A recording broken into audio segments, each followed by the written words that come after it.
Assalamualaikum warahmatullahi wabarakatuh. Selamat pagi anak-anak. Gimana kabarnya? Sehat semua ya? Sebelum memulai pembelajaran online kita hari ini, kita terlebih dahulu berdoa semoga disehatkan dadanya dan juga dilancarkan koneksi internetnya sehingga pembelajaran dapat berjalan dengan lancar. Berdoa mulai. Berdoa selesai. Nah, pada pertemuan pertama kita hari ini, kita akan belajar sejarah kebudayaan Islam bab yang pertama, yaitu mengenai kearifan Nabi Muhammad SAW di Makkah. Pada bab ini kita ada 3 subpembahasan. Yang pertama mengenai kondisi masyarakat Arab pra-Islam, yang kedua mengenai misi dakwah, yang ketiga mengenai pola dakwah Rasulullah. Nah, pada hari ini kita akan belajar pembahasan yang pertama, yaitu mengenai kondisi masyarakat Arab pra-Islam. Nah, pada pembahasan mengenai kondisi masyarakat Arab pra-Islam, diharapkan siswa dapat memahami kepercayaan masyarakat Arab pra-Islam. Yang kedua mengenai kondisi sosial masyarakat Arab pra-Islam. Yang ketiga mengenai kondisi ekonomi masyarakat Arab pra-Islam. Dan yang keempat mengenai kondisi politik masyarakat Arab pra-Islam. Yang pertama yaitu mengenai kepercayaan masyarakat Arab pra-Islam. Jadi dulu sebenarnya masyarakat Mekah itu kebanyakan mayoritas adalah penyembah agama Tauhid, yaitu agama yang dibawa oleh Nabi Ibrahim, ayahnya Nabi Ismail. Nah, setelah lama-kelamaan kepercayaan terhadap agama Tauhid ini mulai menyusut, dikarenakan awal mulanya ada seorang pembesar suku Khuza'ah yang bernama Amir bin Lubai melakukan sebuah perjalanan menuju Syam. Nah, di Syam ini Amir bin Lubai melihat penyembahan terhadap patung-patung berhala. Nah, Amir bin Lubai ini tertarik untuk membawanya pulang. Lalu Amir bin Lubai pesan untuk dibuatkan satu patung berhala untuk dibawa ke Mekah. Patung ini dinamakan dengan Hubal untuk kemudian ditaruh di sekitar Ka'bah. Nah, ketika sampai di sana, masyarakat percaya dengan apa yang dibawa oleh si Amir bin Lubai ini. Awal mulanya, patung ini hanya sebagai lantaran, yang disembah tetap agama Tauhid, tetap Allah. Patung ini hanya sebagai lantaran.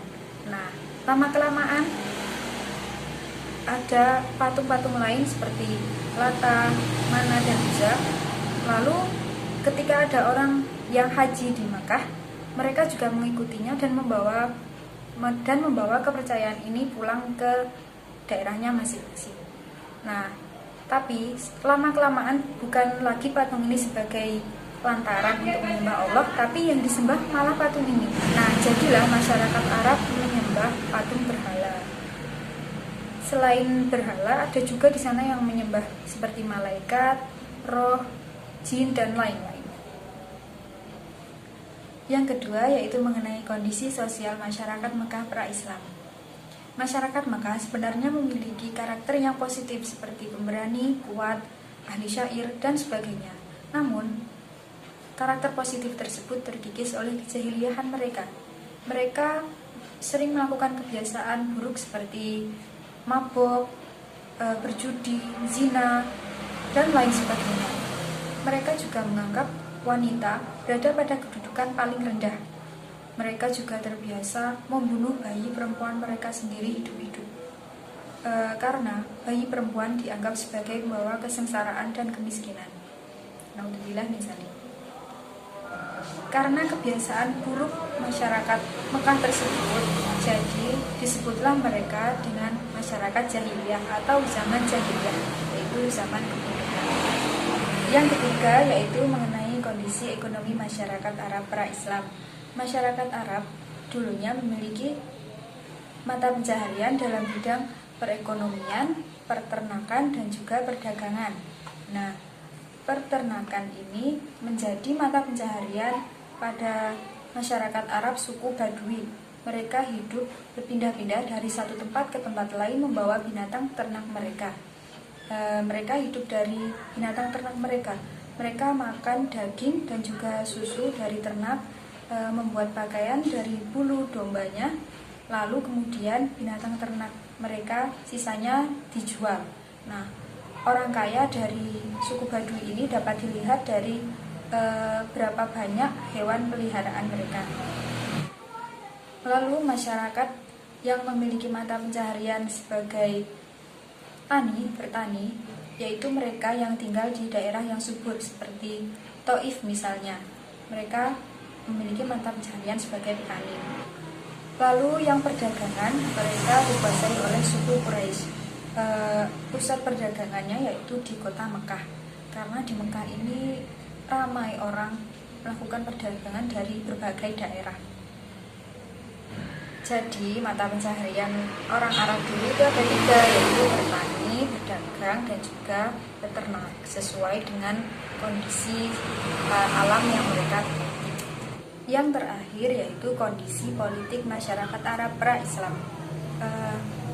Kondisi politik masyarakat Arab pra-Islam ini dipengaruhi oleh 3 kekuatan politik besar, seperti Kekaisaran Bizantium, Sasani Bizantium, Kekaisaran Persia, dan juga Kerajaan Himyar, di mana mereka menguasai wilayah-wilayah tertentu di Jazirah Arab ini. Selain itu, bangsa Arab ini hidup bersuku-suku.